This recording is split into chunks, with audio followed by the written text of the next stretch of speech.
everybody, and welcome back to another edition of Rebooked, and it's Thursday, so you know what that means. Yeah. It is TNA Impact Thursday, so we're talking all about total nonstop action wrestling. And in a week where the world was consumed by WWE's WrestleMania, TNA did not slow down either, including at WrestleMania. But of course, we had Unbreakable, and we are building to Rebellion. So this is all going to wind up leading us through that journey. But of course, I'm not alone here. I've got the man in the middle. You know him, GB Golden Boy himself. And of course, Jake is here, the soothsayer himself, who pretty much knows any and everything that's going to happen and is... I don't like how close he is to the camera. He was just so uncomfortably close, and it was amazing. Hello. Oh, man. Hello there, love. That's right. That's so good. Oh, Boys, man. we've had a busy week. We've already dropped our massive WWE episode talking about Mania. Are you burnt out yet on the Wrestle Chat? Oh, no, not by a long shot, man. What an absurd question. Yeah, I know, right? How silly of you. How dare you say that to us? Look, I've never claimed to be a journalist. I just talk. I just do this. You and me both, brother. You and me both. No, but honestly, Yeah. It was great. And it was great to like be there too, to like be at. So thank you for that. Oh, yeah. Unbreakable was super fun. I ended up getting 5 tickets for the event. I asked for one. And there was no one near me. So one. I was nowhere for me to sit. You got a whole row. No. Yeah. That's the thing. I had 5 tickets, but I couldn't find a seat. It was crowded. It was packed. And then I just decided to go all the way back to the corner and just stay there. And honestly, I had a blast. I got to just watch wrestling in silence and cheer in my mind. It was a great experience for antisocial people like me. Hell yeah. But yeah, no, it was a great time. Even Mance Warner versus Sami Callihan. Even that, which we'll talk about. Yes, we will. Yes, we will. And, again, talking about the whole wild week that's been in pro wrestling. It started for TNA in the home of WrestleMania, which was Las Vegas, kind of at the beginning of Mania week, Thursday evening. And look, in a week where there were events from small independents to the biggest shows in the world.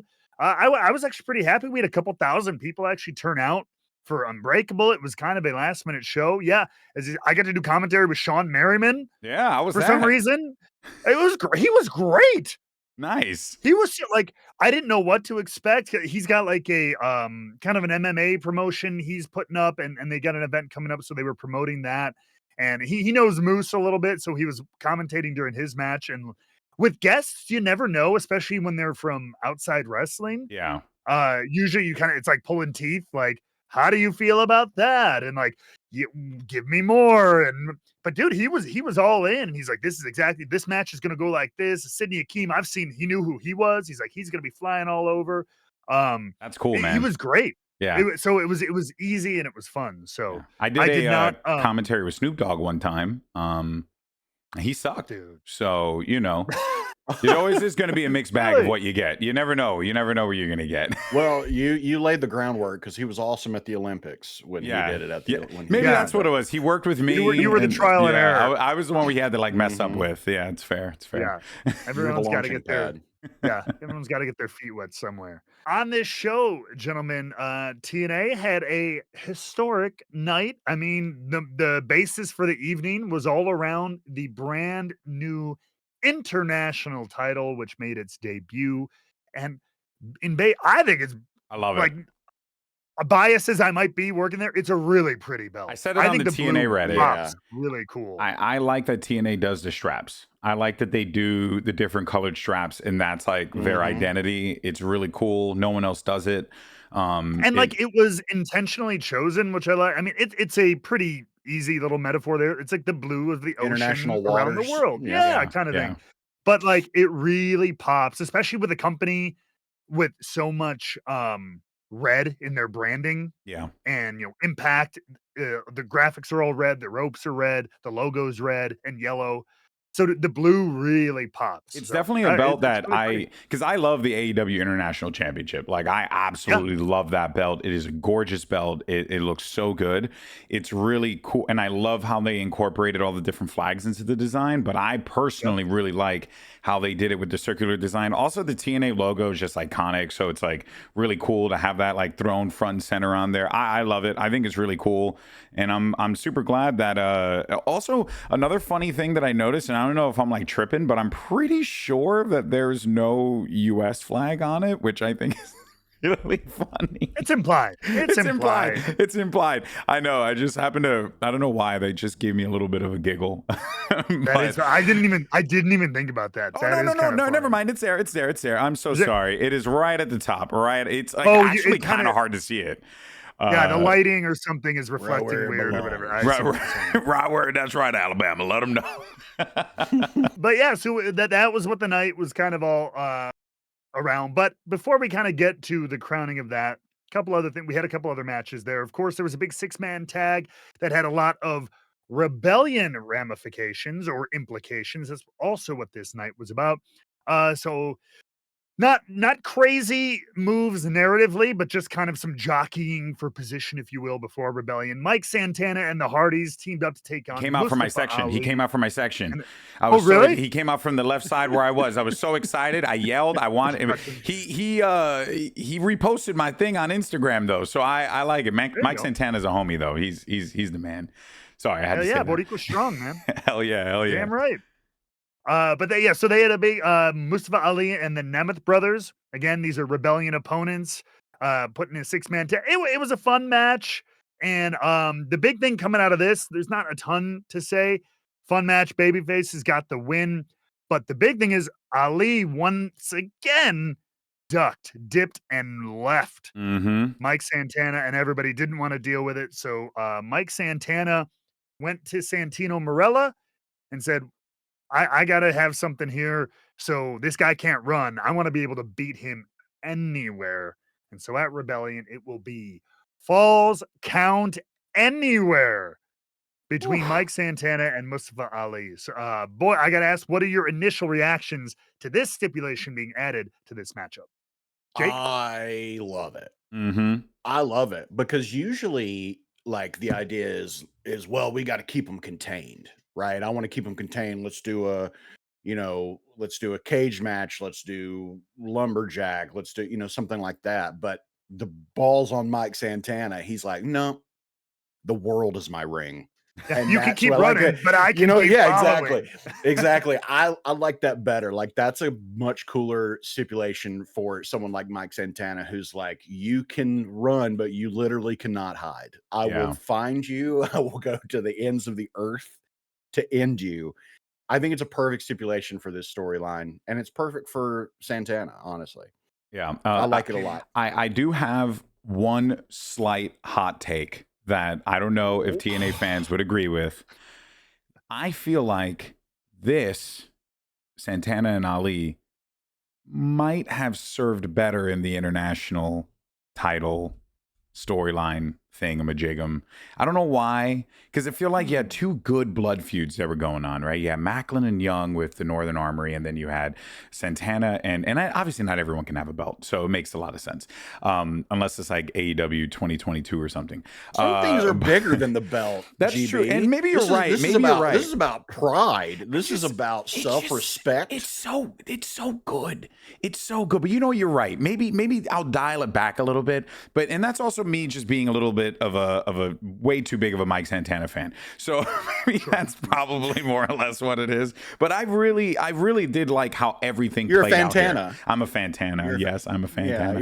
Yeah, that's right. Yeah, we're all the Fantanas up in here. Which then also makes me think of Frank Fantana.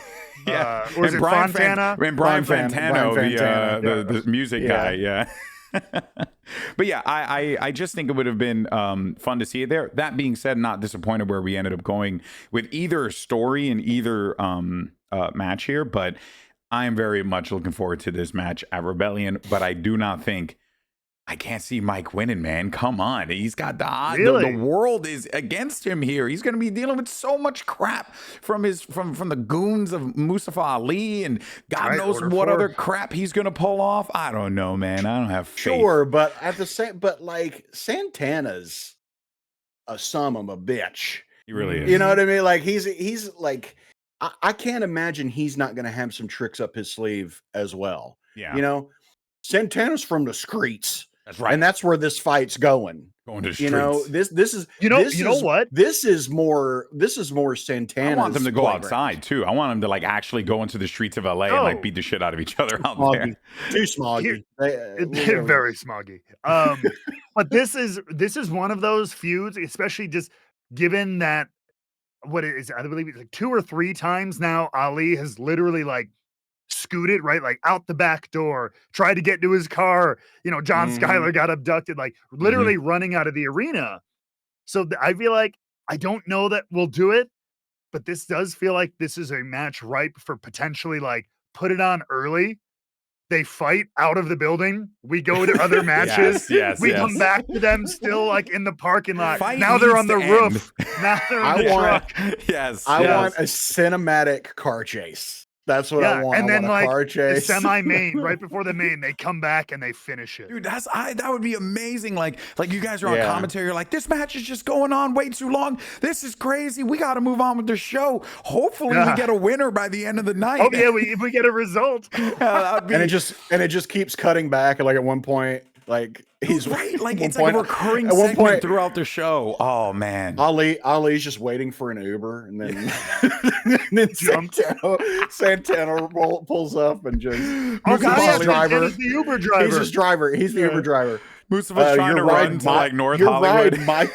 Your ride, Michael, is now here. Yeah. The other little development, again, is we'll kind of tie in a little bit of our Rebellion preview as we talk about some of these matches. So the other part of that 6-man tag was the Hardys and the Nemeths, of course. And we know that the TNA World Tag Team titles are on the line at Rebellion. And so, boys, the big development here in the match, just kind of some shenanigans from the Nemeths, back and forth, blah, blah, blah. But the big narrative development, and GB, you didn't see this in the arena. I don't know if you went back and watched this. Oh. But after the credits rolled, after the little screen flash, TNA, that, you know, thanks for watching, whatever it was, we had a little like Marvel style post credits scene. Oh, where Ryan and Nick Nemeth got an invite to the Hardy compound. No way. Before Rebellion. So we are having the Nemeths at the heart. Talk about cinematic matches. It is going to be and I have not seen it, but I will tease this. Like, I've been made aware of a few elements, and it will be incredibly entertaining ahead of this big tag title match. Oh, dare I say, wonderful. Oh my gosh, this is amazing. I'm all about it. Yeah, and if you haven't seen it, go back and watch. It's classic, like over the top, cheesy, but like they literally get like a greeting card and they open it and a projection comes out of it and it's Matt Hardy like inviting them to it's like 80s sci-fi. It's great. Oh, that's amazing. Thinking about this match though, I do have to say I kind of wouldn't mind if the Nemeths get the belt.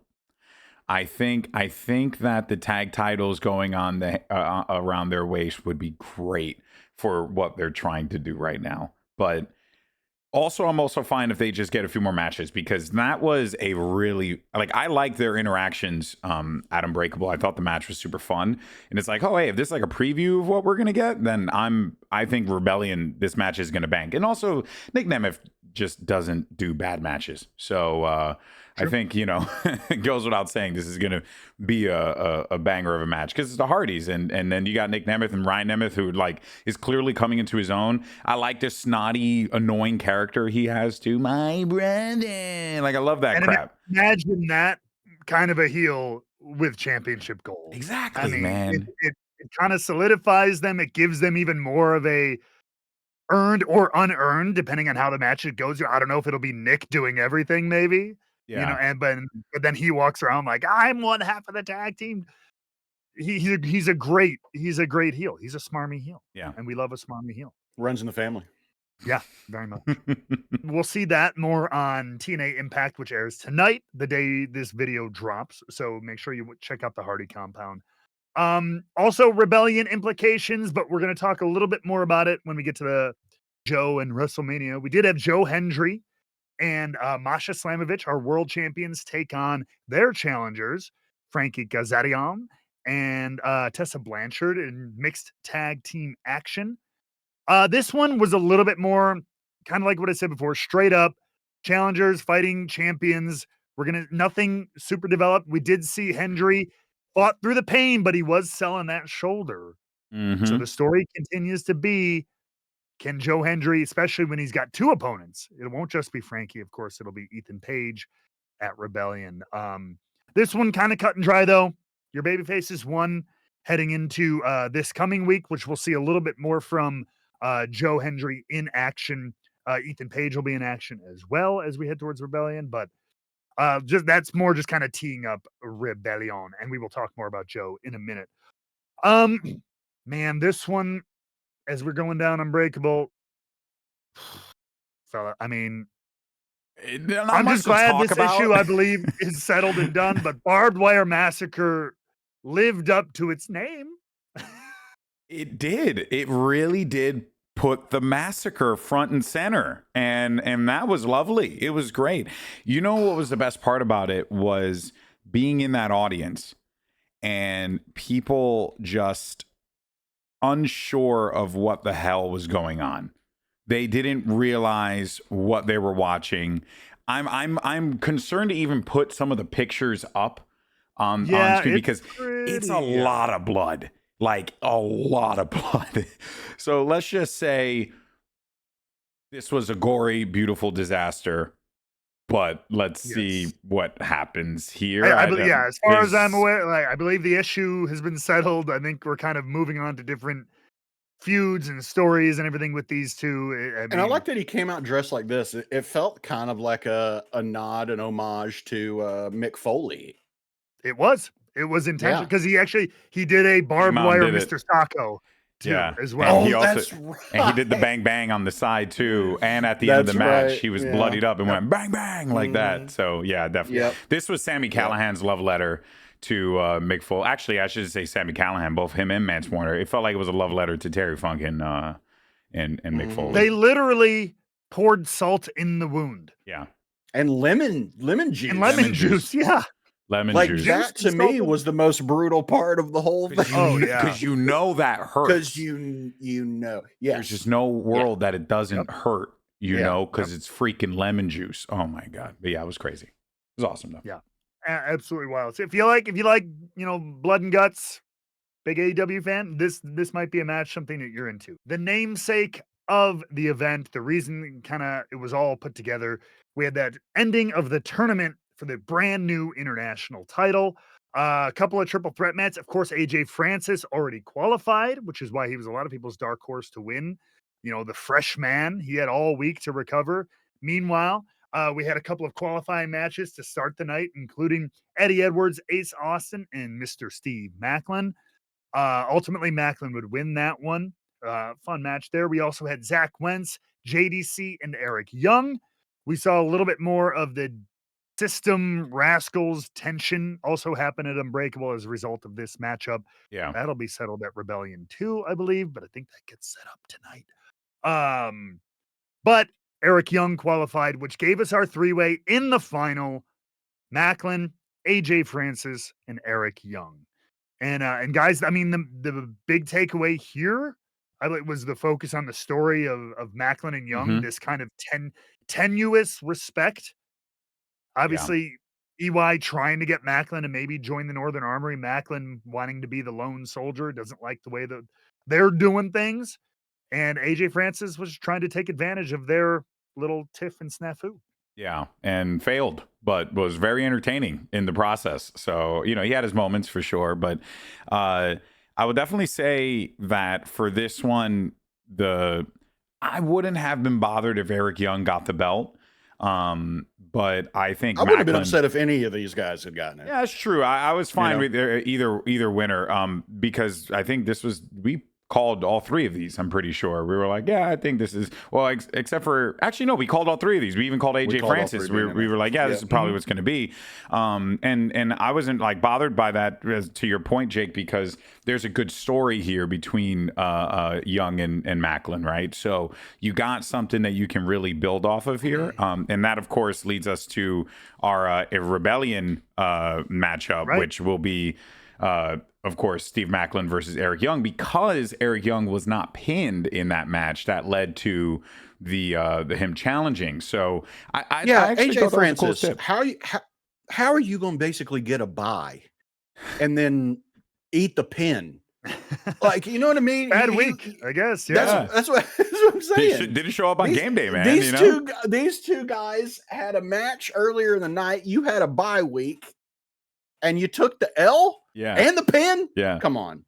Got too cocky. And the two guys you fought just killed each other. So, you know, I mean, really, you kind of had the easiest side of the bracket, dog. Exactly. You completely failed. Actually, I gotta say, make that the story. That's there. You know, you can't continue to call yourself first class if you can't show up in those moments that it matters, right? So I actually if really your flight keeps getting delayed, are you first class? Exactly. I would really like to see like AJ Francis and them explore that with him, but I don't know if they're quite there yet. But it would be very interesting because I feel like the way he lost was very like pointed. You know, like he got a bye, he went through, and then just lost. It was like and didn't even lose. Like he got pinned, you know. So like now, it was pretty straight up. It was just KIA center of the ring, 1, 2, 3 done. So yeah, but I will say though, looking and reflecting on this match, I honestly don't know what happens, but I wouldn't hate if Eric Young just stole it from Maclin in some underhanded manner. Away. Yeah, like really get the belt, get people talking about the belt, you know, like really fast. Like I think if these two guys like make it their thing, that could be pretty cool. I mean, a lot of the story has been about like, Steve, you think you've got this on your own. Like you think but like, trust me, you can't. And he's got his Northern Armory boys with him. And it's a further lesson taught. Maybe there's some shenanigans with the Northern Armory guys. And it's just like, see, I told you.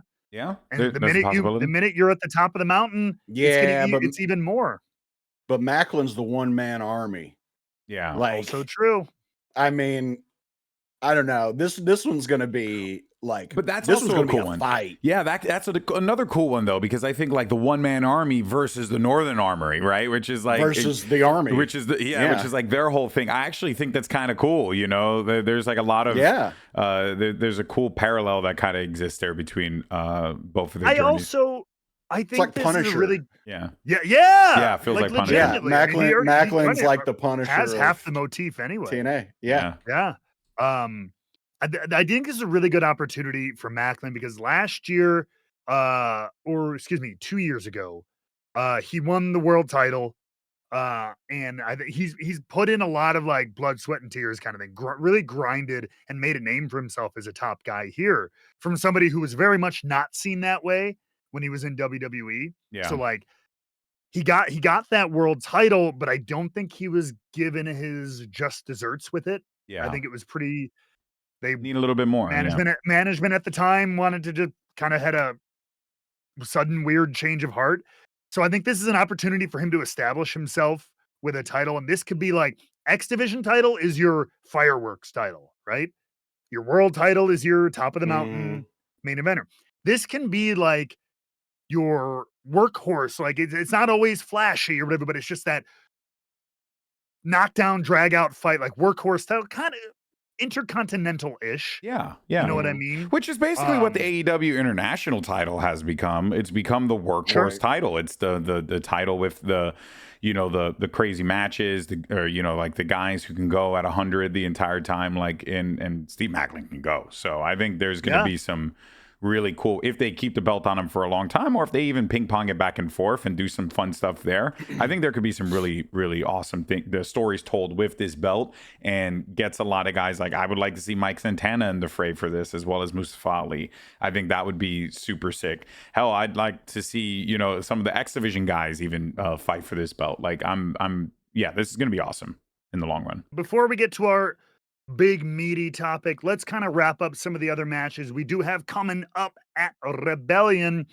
Of course, we mentioned it briefly before. Let's just get it out of the way. The Knockouts World title will be on the line. Masha Slamovich and Tessa Blanchard finally going down. Tessa Blanchard has a couple of tag team victories over Masha Slamovich. Of course, now Masha has won over her via Unbreakable. But boys, how are we feeling? Do we think Masha runs through the diamond, or do we think the queen of controversy herself comes out and makes some headlines? I think that Masha wins. I think Yeah. Masha wins because firstly, like Masha really hasn't had anyone to actually like sink her teeth into in a feud with for As a we while. mentioned, Yeah, like she's been dealing a lot with like the NXT wrestlers who've been coming up. So it would kind of suck if she lost like right out of the gate. That being said, it is Tessa Blanchard. She has a ton of legitimacy within TNA, so it makes a lot of sense.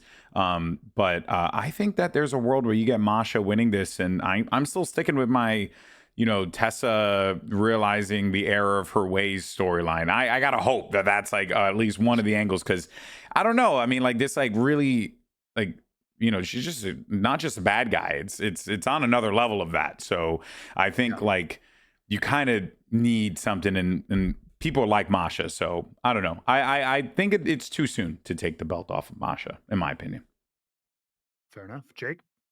I agree with that. I think like I think that there's a lot. I think there's a lot more that we can see from this rivalry. I really think that this could be like Masha's signature rivalry as a champion, and just kind of be one of those like, that they just keep fighting and keep going back and forth. Yeah, And yeah, that could be a good one for her too. Yeah, I agree. yeah, I think this feud could be great for both of them. So that's kind of I'm more just don't want to see this feud end just yet. Mm, I think there's still some meat on the bone. yeah, I agree with that. I Yeah. agree with that. I Yeah. would not be shocked if they're running it back again. And I wouldn't be Yeah. mad about it. And I Sure. wouldn't be surprised to see someone from NXT try to get involved in this match to help Tessa. I wouldn't be shocked if something like that were to happen. Yeah, yeah, like Fatal You Influence know, or something because like that. yeah, because she's made some friends over there, and who knows? It wouldn't surprise me. It's been a wild week or two of professional wrestling. So Yeah, especially in this day and age, especially with TNA and with that partnership, who knows? you got to expect Never know. anything. Mm-hmm. Yeah. True. So we'll see. I think Masha. I think she's gonna hold on to it. I think there is more to tell with her. I think I she agree. needs, and before she drops it, she needs like a marquee feud. And I don't think Mm-hmm. we're there yet. This Yes. could be that one, but I think it's just beginning if it is. Yeah. So speaking of the knockouts, we'll really quickly just give kind of, because this has just been kind of more crazy fun. The Knockouts World Tag Team titles will be on the line in a 4-way matchup with some friends from NXT. Speaking of which, Jake was just saying, this is all Heather by Elegance's fault. She basically, in a moment of frustration, which is like everybody was claiming they had a shot, and she was like, "Nah, fine, we'll just do all of them." And then Ash was very upset. So this will be Understandable. chaos. So just rapid fire. Who we think walking out with this one, boys? I'm gonna assume it's gonna be the Elegance ladies. I think that there's firstly Gigi Dolan, Tatum Paxley, as well as Lash Legend Jakar Jackson had a banger elimination tag match at NXT Stand and Deliver, but they fell short there. So I wonder if there's going to be maybe some interesting tension there between the two of them, given that they're both NXT wrestlers. Spitfire, always a possibility. They just had the belts for so long, and there's so much more to get with the Elegance women that you just got to do it. You just got to keep the belts on them a little bit longer, build up the rest of the tag division. So for right now, my vote goes for the Elegance team. Jake? I mean, look, this is a fatal 4-way. I'm going to go with the reigning, defending Knockouts tag team of the year in Spitfire. I know that they had the titles for a while for a reason, and that's because they're a badass tag team.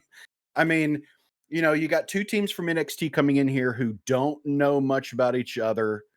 Know much about. I mean, like, I think there can be a lot up in the air because it's a lot of these teams know each other, but they're not 100% familiar with each other. Yeah. And Ash and Heather, they're obviously the reigning tag champs and they have some great chemistry, but they're a fairly new tag team. I don't know. I just feel like I can see experience I would like to see a world where the NXT teams try to team up against the TNA teams, but then the TNA teams realize shocked. we gotta get them out, and then they like that could be fun. Yeah, that could be pretty fun. Yeah. And let's not forget, of course, you see his ugly mug in the background. There's the personal concierge is always there too, and as well in Ash's absence as she's been getting ready for this matchup, they've kind of recruited our new TNA knockout in Maggie Lee, who could, you never know, play a deciding factor. Maggie by Elegance, most definitely. Eventually. Maggie by Elegance, potentially. Margaret by Elegance. Margaret by Elegance. That's how you got to do it. The other big match happening is the TNA X Division title will be on the line, and Ultimate X is coming back. We have already heard announced Moose, of course, is defending. Matt Cardona, Leon Slater still trying to be the youngest X Division champion ever. From AAA, which just got bought by WWE, El Hijo del Vikingo, who's insane, of course, if you've seen anything he does. Casey Navarro from First Class, who's a hell of a X Division style wrestler himself. And then question mark, my favorite masked wrestler, triple question. I know who it is. I believe it hasn't been revealed. I may have missed a post or something like that. We know. Let's just say we know who it is. It'll be revealed soon before Rebellion. You will find out, and it'll add even more high-flying action. You've definitely seen them before. Ha ha! Look at that there. Boom. Look at that. For this matchup, though, what I really like is that you got Moose centered around just a bunch of high-flying psychopaths and then Matt Cardona. It's like really wild, but I think Leon Slater can pull the win here. I mean, I feel like we're looking for that record. It's got to happen. Moose is at some serious disadvantages. For one, he's got to defend his title against 5 other people. But 2, I don't know how his big ass is getting up to that X.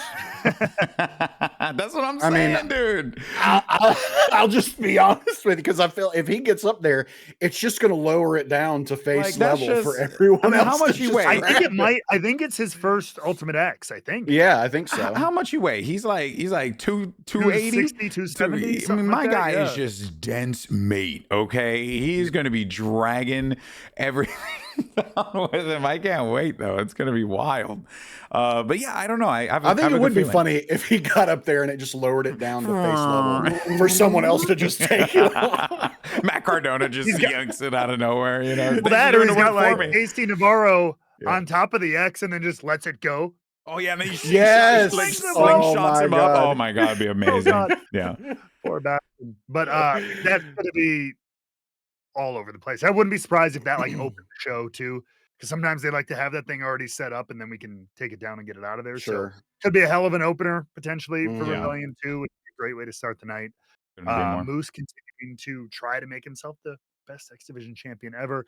And then really quick before our main topic, there's a Walk with Elijah open challenge. I don't know who or what this is. It'll probably be somebody maybe from NXT, maybe from the independent scene. There's no story here. It's just a chance for the Drifter to lock horns with a guest star. Boys, we've been going on a while. It's been a packed week but let's get into the meat. This is talking a little bit about Rebellion as well. But Joe Hendry himself didn't just show up in TNA.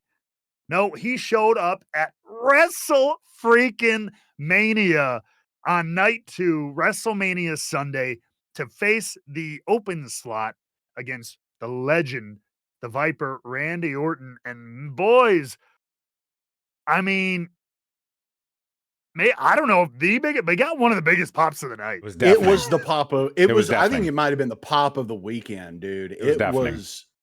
I mean, you were there, yeah. I mean, it sounded like it was. It was like everyone had their theories, but one person out of nowhere was like, "It's Joe Hendry," and everyone was like, "No fucking way! There's no way that they're gonna do it." And then it happened. He came out. Yeah, that amazing. We popped hard in this house. We went ballistic because I was like, And we were even talking about it in our Discord. We were like, who could it be? I don't think anyone mentioned Hendry. No. You know, I think I even hypothesized of like, what if it was just Kevin Owens and he had been lying this whole time? The ultimate just ruse. That would have been wild. Yeah, right. Yeah, but then even when the doors opened, I was just kind of like, wait, who? Like, you know, I kind of was leaning in because it was dark and you couldn't see, and then his music hit and we went ballistic. I mean, it was 60,000 people singing Joe Hendry's music at WrestleMania against Randy freaking Orton. Yeah. Like, TNA World Champion on WrestleMania. Yes, the TNA World Champion, the title. Fetch. You know, he walked out with the belt right around his waist. I mean, there it is, right at the WrestleMania stage. It was on his lower third. That's huge. Yeah. That's it was huge. huge. Yes. It was big, without a doubt. I understand the criticism, though. I do want to point it out because I get it. I will say for me, the most disappointing aspect was the length of the match.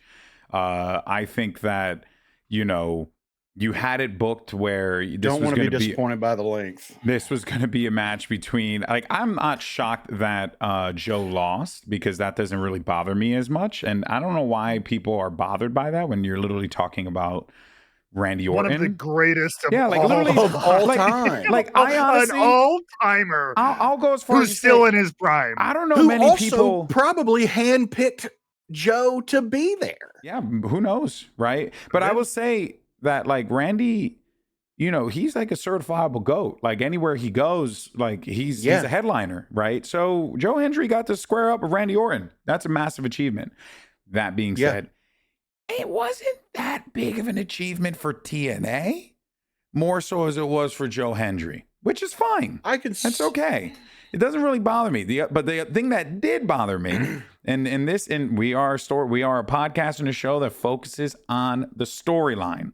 My issue is you had to clear out with the story that you were doing in TNA, where you could have had Joe Hendry mess up doing the whole, you know, standing ovation, because commentators could have said, oh yeah, you know, we know in recent weeks he's been really struggling with his left arm or something like, or right arm or something like that. You could have just done that, and then I gave you the clear out, and then you were good to go. But you didn't, and I can't help but feel like that was incredibly I don't even want to say short-sighted. I don't even want to say short-sighted. I think it was just negligent. I think it was just negligent of WWE to just ignore things that TNA's already doing. And if they want to do stuff like this, I think they need to be cognizant and considerate of the stories that TNA are currently telling, because that's how you show respect to the people that you're working with, rather than just completely steamroll them, kind of like the way that this felt. But again, fun moment, great pop, incredible time. I wasn't like coming out of it and being like, this was the best thing for TNA ever, because I didn't really feel that. But but in any case, so I am still excited for Joe Hendry. I still think it was such a fun moment to have been a part of, without a doubt. And I got to chant TNA and get the crowd to chant TNA. So that was worthwhile for me personally. I agree that it could have gone better for TNA as a whole, but at the same time, have the three letters TNA ever been spoken at WrestleMania? No. Yeah. I mean, so at the same time, you're damn right. You're damn right. That was a good one, though. That was a good one. You're damn right. I didn't mean to do it, but it worked. Slip. Yeah. No, but I agree with you. It would have been nice to have that out for Hendry. I mean, unless you know, it comes out tonight or at the show on Saturday that he, you know, Varsity Blues style took a cortisone shot in his shoulder to you know, I just hope that which would be kind of cool. It's backstage at Mania. Maybe they got some wild stuff that we don't have. It's true. Some medical stuff. Whatever Stone Cold had, that's what he needed.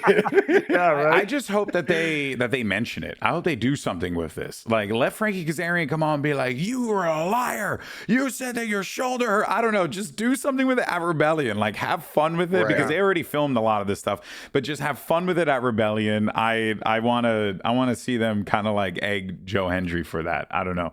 We'll see. But that being said, though, in regards to the match itself at Rebellion, which is, you know, the thing that we want to obviously focus on here. What we're here for. That's right. We're all building towards the three-way. NXT's Ethen Page and Frankie Kazarian. I now don't have the belief that Frankie's going to win anymore. And I think it's going to be Joe again. I think Joe's going to retain. That's where I'm going. Yeah. He's Jover. He's Jover. He's Jover. you gotta stick with the guy. I mean, yeah, who's Jover? And just made that headline too. You know what I mean? Like exactly. Yeah, I think keep that train rolling. I think it was great because I think it's gonna. I think, and hopefully it will draw a bunch of eyes to Rebellion this weekend, because he was also on TNA last night. Or NXT. Yeah, or NXT. I mean, right. He was also in NXT last night where he plugged Rebellion. He dropped the Rebellion plug. Let's go, Joe. Yeah, let's go. Man. That's a company man right there. Yeah, exactly. I think that was great. And a little bit of a tease for the. I think he was trying to step to Obafemi. And why did he come out there? Why did he? Well, he said, I think he interrupted. I believe it was Trick and Oba. And Bubba was basically saying, making fun of Trick, and then was like, "Hey, I got something to say to Oba," and then Trick got in between him and was like, "No, focus on me," and they did just that by whooping his ass. Yeah, and they threw him out. So it's kind of unfinished business there. So we, maybe post Rebellion, we're gonna see more of that. Maybe Obafemi returns to the Impact Zone. Who knows? Yeah, I mean that could be pretty cool. And here's my other thing. This is all I want. Hey, TNA sent you their world champion for WrestleMania. So WWE, how about you send someone from the main roster in WWE to go take a bump and a fall on TNA television? That would be fair, and that would be the right thing to do. One can hope. One can hope. Yeah, no, I mean, what about the new Intercontinental Champion? Would Nate that?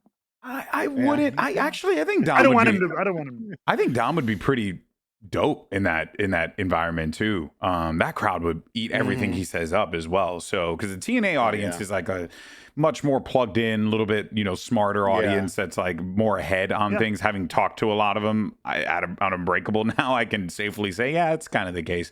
So I think they'll like eat everything also a crowd that really likes to lean into kayfabe and the storyline. True, exactly. That's what's really fun. Exactly. When you come in and you're like, you just have that like suspension of belief.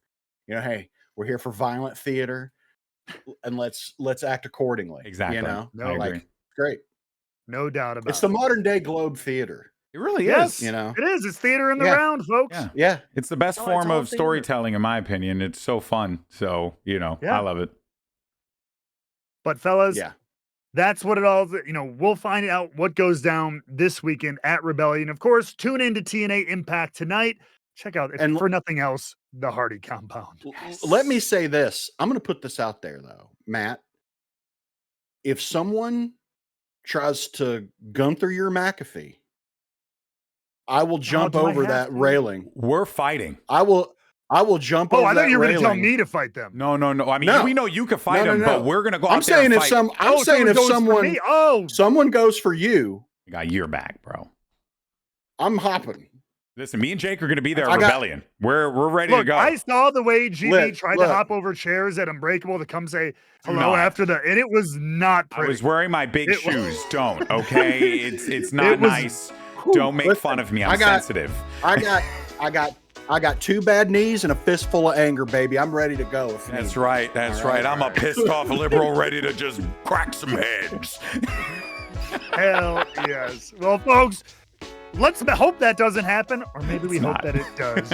But either way, make sure you tune in to Rebellion, and make sure you keep tuning in here. Like, subscribe, leave a comment down below. Let us know your favorite match you're looking forward to at Rebellion in the comments below right here on YouTube. And so for GB, for Jake, I'm the Drama King. Until the next time, ladies and gentlemen, have a good one.